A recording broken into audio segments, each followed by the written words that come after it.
Essa desgraça não tem alma. Aquilo ali é só uma carcaça, senador Confúcio. Dentro deve ter um demônio de alta patente. Não tem alma, não tem sentimento. Ora, o povo do Espírito Santo que me elegeu, não elegeu um covarde. Eu nasci desmamado, Alexandre de Moraes, tirano sanguinário. Que o presidente dessa casa tem medo do Supremo.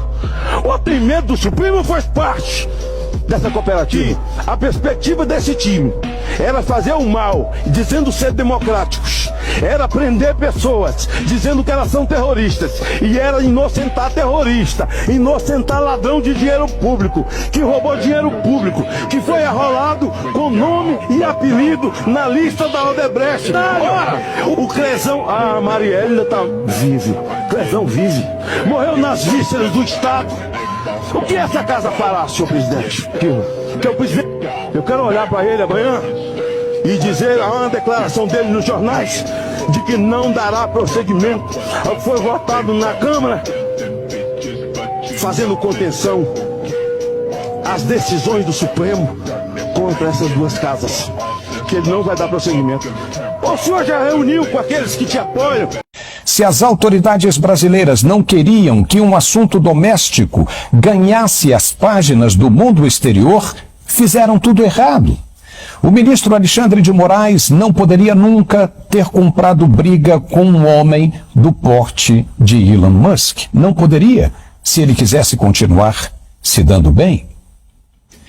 Mas, ao invés disso, ele acendeu o pavio de um barril de pólvora que vai explodir bem diante do nariz dele. É como se alguém retirasse o pino de uma granada e a arremessasse em sua direção. O que vai acontecer agora é que todo mundo vai ter de correr, sair de perto para não ser atingido pelos estilhaços, porque essa bomba vai explodir, não tem jeito, ninguém mais duvida disso. Elon Musk é um homem que, ao menor espirro, vira notícia no mundo inteiro. Nem a direita brasileira poderia imaginar que teria um aliado tão importante e tão forte em tão curto tempo. Foi um presente que ninguém planejou e esperava. A esquerda caiu sozinha, entregou de bandeja por pura ausência de inteligência. Não adianta dizer que na Rússia, na China e na Coreia do Norte, assim como na Venezuela, a coisa funciona tão bem e que poderia funcionar no Brasil. Não adianta, porque nesses lugares o processo de dominação, de lavagem cerebral e de opressão sempre existiu, ao longo de suas existências, ao longo dos séculos. As gerações já estavam acostumadas, nasceram dentro de um regime, dentro de um processo, e mesmo assim as novas estão acordando e já demandando por mudanças. O Brasil é totalmente diferente. As gerações foram educadas em uma outra cultura. Desde a independência, o país visa apenas a liberdade. E a única ditadura que se viu foi verdadeiramente a de Getúlio Vargas. Mas mesmo assim, aqueles que não queriam o que o povo do leste europeu passava e vivia, não enfrentaram dias difíceis, não enfrentaram dificuldades. Só quem teve problema foi o pessoal que queria a implantação de uma outra ditadura, a deles, que é a mesma que está sendo adotada agora no Brasil, mas que não tem mais chances de ir adiante.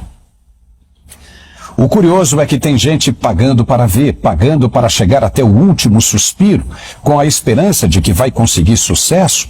Lamento desapontar, mas não vai não. O Brasil conseguiu o aliado de peso, e peso insuportável para as autoridades nacionais. Se continuarem batendo de frente, vão perder, e feio.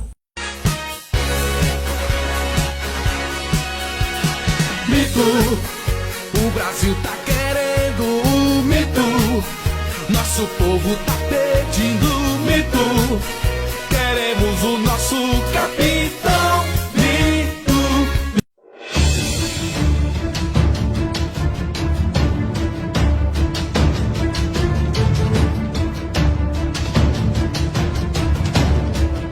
Ele não é um juiz. Esse sujeito é um tumor na nossa democracia que precisa ser extirpado. É um vagabundo, eu me recuso a chamá-lo de ministro. E gostaria de estar frente a frente com ele para falar isso pessoalmente para ele. Nem que fosse o último ato do meu mandato. Mas tem muita gente que está aceitando isso, está indo lá beijar a mão desse canalha, chamado Alexandre de Moraes. Tem muita gente com medo. Eu conheço muito patriota que ia pra rua e agora fala assim, cara, eu vou cuidar da minha família, porque talvez eu seja o próximo Clezão. Esse sujeito conseguiu intimidar todo mundo, é um fora da lei, ele faz tudo, ele faz o relatório, ele faz o que quer.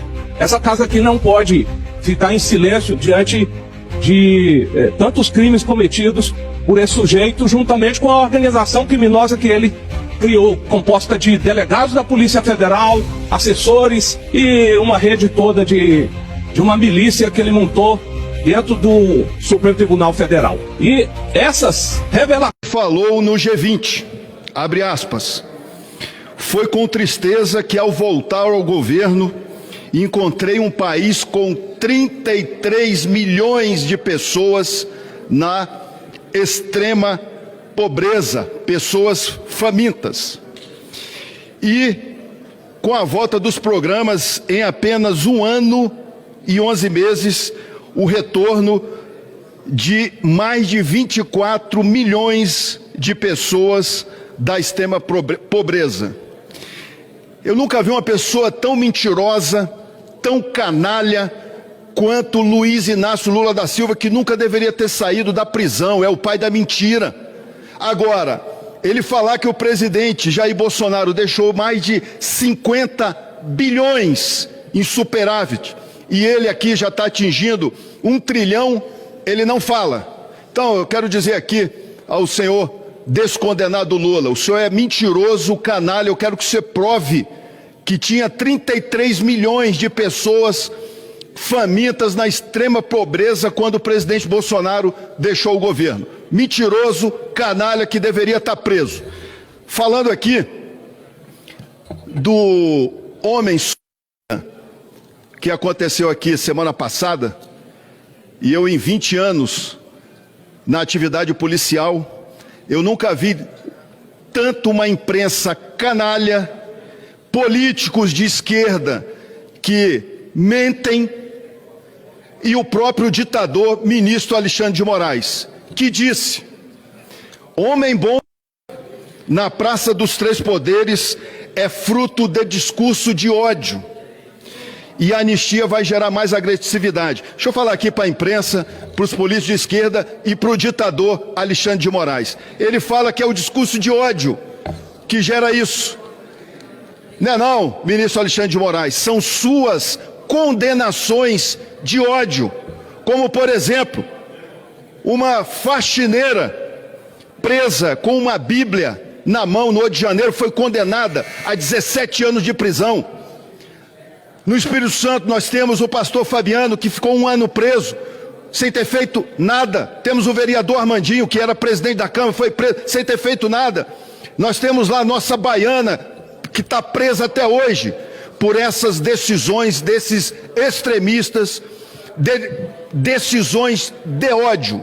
Mas eu tenho certeza, só mais 30 segundos, presidente, já estou terminando, mas eu tenho certeza que o presidente dos Estados Unidos, a qual essa esquerda tanto joga pedra, mas não joga pedra em ditaduras, como Cuba, Venezuela, irá ajudar o Brasil a se livrar de ditadores que não respeitam a Constituição, que não respeitam a lei. Quando o Adélio Bispo tentou matar um candidato à presidência da República, era um lobo solitário.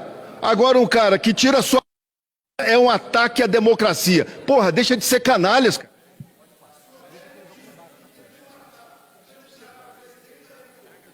Solitário, um cara que é um ataque à democracia, vão se ferrar. Deus, pátria, família e liberdade. Trata dos atos executórios como um crime grave, como um assassinato, para realmente isso aí ser crime. Não pode a gente ficar ao sabor do que uma ou outra pessoa dentro aqui do Supremo Tribunal Federal entenda que possa ser crime ou não. Crime é o que está na lei, pelo amor de Deus. Código Penal, não existe crime sem lei penal anterior que o defina e nem pena sem prévia combinação legal. Só que muita gente já saiu da política. Mesmo quando a conspiração se dá dentro e com altas patentes do Exército. Vamos prender então o jornalista da Folha que falou que desejava a morte de Jair Bolsonaro. Vamos prender a pessoa que fez a peça publicitária jogando bola com a cabeça do presidente Bolsonaro decapitado. É isso que a gente